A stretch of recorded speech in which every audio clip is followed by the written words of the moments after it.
All right, so I have a general outline here. Okay. Yeah, that looks great. Right. You're going to be looking right into the camera. Maybe you can help us paint the picture of what Friday nights looked like for you. What kind of things were you up to on a Friday night when you were a teenager? I always had to be surrounded by people. Just revolved around parties. Finding the next party. Like getting into fights with people and Alcohol, marijuana, pills, mushrooms, cigarettes, chewing tobacco. And that would last until 2, 3 in the morning. And then it finally ended up blacking out, and that was my Friday nights. It's well understood. Friday night is the night to party. And that's not true with adults alone. This is true in our teenagers' lives.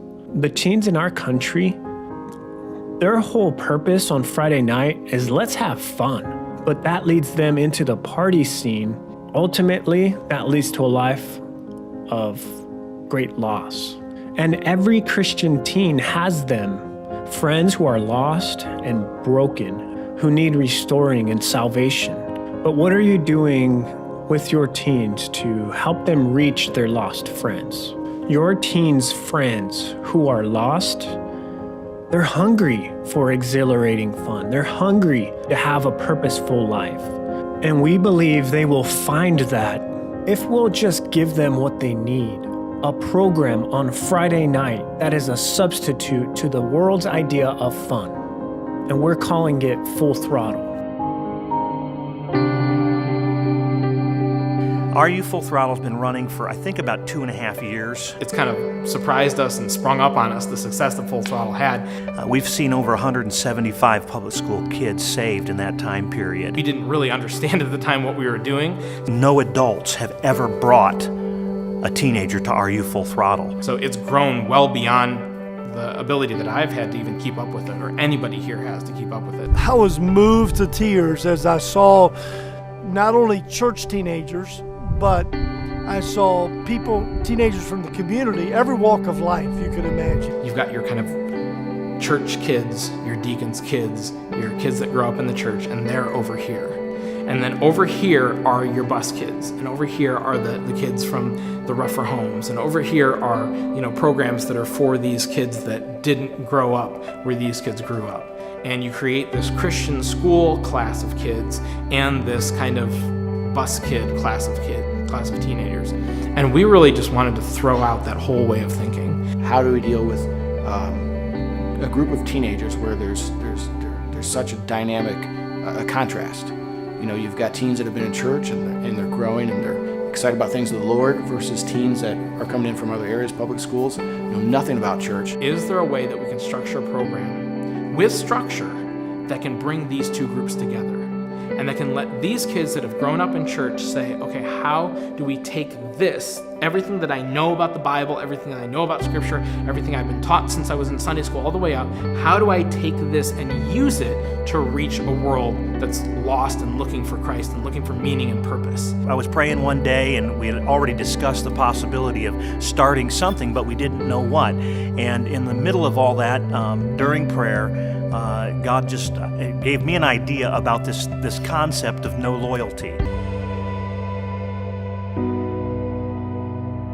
I remember when Andrew, who's the Full Throttle director here, actually him and his wife were at our house one night, and we were having dinner, just hanging out, and got a call from Pastor York.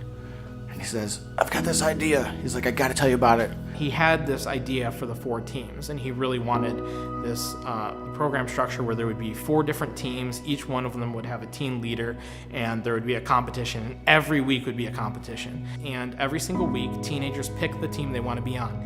This is probably the most controversial part of Full Throttle, the part of Full Throttle that caused a lot of problems in our church, and the part of it that actually makes it at the success that it really is.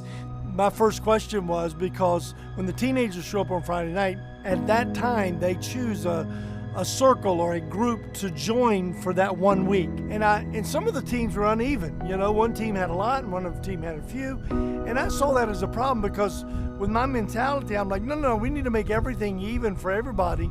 So there was some hurdles to overcome with it, because what we do not do is take the number of teams that are there and just divide them equally between the 4 teams. We let them choose every single week what team they want to be on. There's no established team loyalty. They can move around to different teams if they want to. People didn't think it was fair. You know, all of a sudden, you know, we have a team over here that has 20 people on it and this team has 2 people on it, and it's like, well, that's not fair.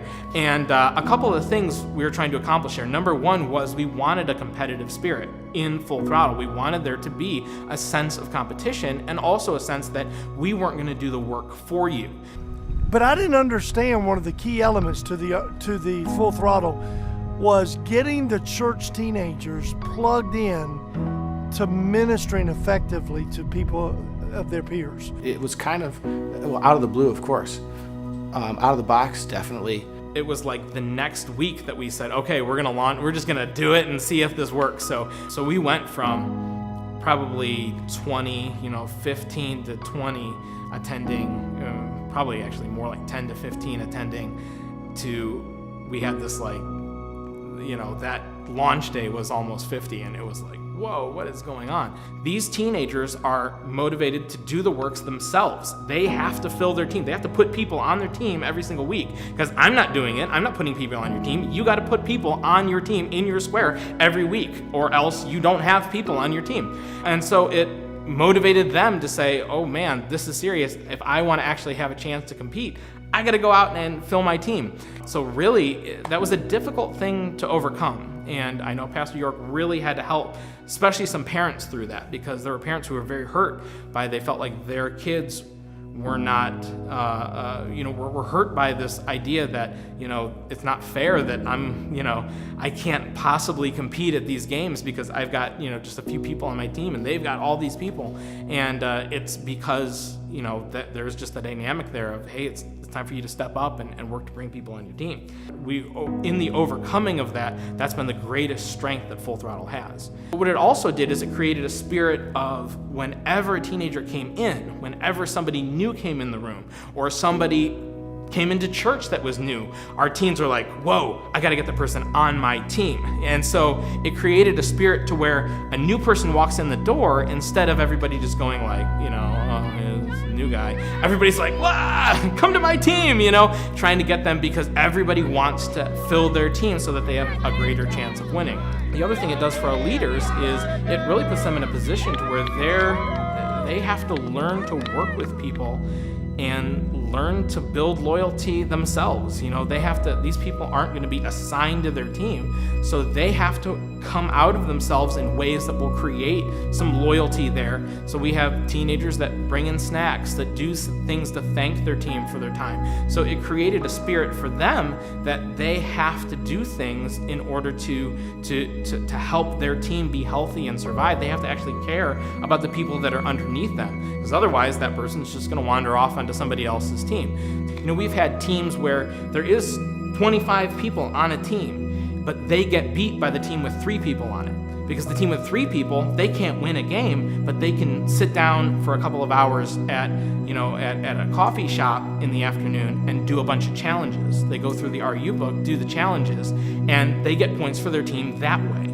Yeah, maybe you don't have somebody that's athletic. You need to work on recruiting someone that's athletic. But in the meantime, get your kid that, isn't athletic at all, but they can memorize, the periodic table, and they're just, a whiz at different things like that at school mentally. Get that kid memorizing scripture, get them doing challenges, get them being a part of that, and they're gonna build a lot of points for your team. That's really a part of their job, is to learn to recognize what's going on and care about those people that are under them. They're almost, pastoring a small church, really, in a way, and with those kids. So every team also has an adult leader, and that adult leader is kind of in charge of monitoring the health of the team. The Full Throttle director kind of works with the adult leaders and the teen leaders underneath them to make sure that these teams are healthy. Of our first generation of leaders that we did have, 2 of them went to Bible college. We also have other young people that did go to Bible college from Full Throttle. And then a lot of teens that have become integrated with our church and become part of our church and really had no spiritual connection to anything ever before, but they came here, they got saved, they began coming on Fridays to Full Throttle, and then the other thing that we wanted Full Throttle to be was that introductory point to then bring new kids and teenagers into our youth group. And so we try and promote youth group activities and things that are going on in the youth group in Full Throttle so that these kids can begin to step through the process of becoming integrated and involved in the church. Since we've started RU Full Throttle, one of the things that has been a residual effect is our youth group has just skyrocketed. And the intensity of the teenagers and the obvious transformation that we've been seeing in their lives has literally spread all over the place. The teens are they're lost, and no one is reaching them effectively.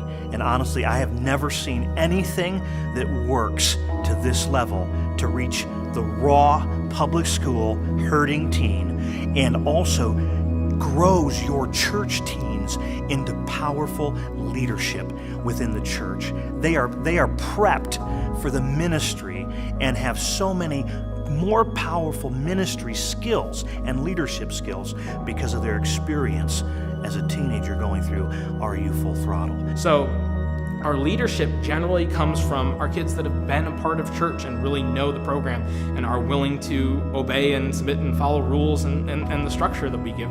But our mission for them isn't that they would go off into the corner and keep themselves from being corrupted. Our mission for them is, hey, take everything that you've been given all your life and use it to reach someone who doesn't know, and use it to disciple them, use it to get them saved, use it to get them into the RU curriculum to where they're going to be reading their Bible and growing. Teach them the things that you know. And all that's incentivized through points and everything like that. We almost do it in a way that they don't even realize what's going on. It's not like it's like, oh, I got to go disciple somebody. It's like, hey, we got to work through some challenges so we can get some points for our team. You want to come do that? Yeah, sure, okay, And so it's designed to promote that kind of positive interaction between those two groups to where we can see these teens, because most of the time, these teenagers never, other than maybe they'll be involved in a bus route or like a soul winning program, but they're not doing anything to really reach into somebody else's life and disciple and mentor them and love on them, and so that mixture of those two elements really has been an amazing thing that has made Full Throttle, I think, one of the things that kind of surprised us, but really let us know that we were on the right track, was seeing the kids that have grown up in church, put their arms around the kids that have never stepped foot into church before, and tell them they love them, and tell them they're praying for them. Bring them into church, make them part of the youth group, make them part of the activities, bring them along to where they began to grow.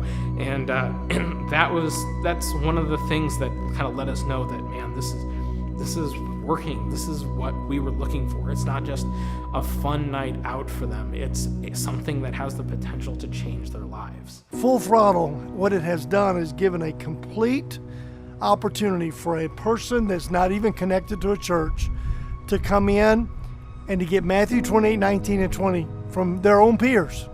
Kids their age are going to teach them how to get saved, how to know they're saved, baptism, and learning to think biblically and act biblically. And then some of those kids now have said, I want to be in leadership. And that's where RU has come in with some videos and with some materials to now mentor anybody who says, I want to be in leadership.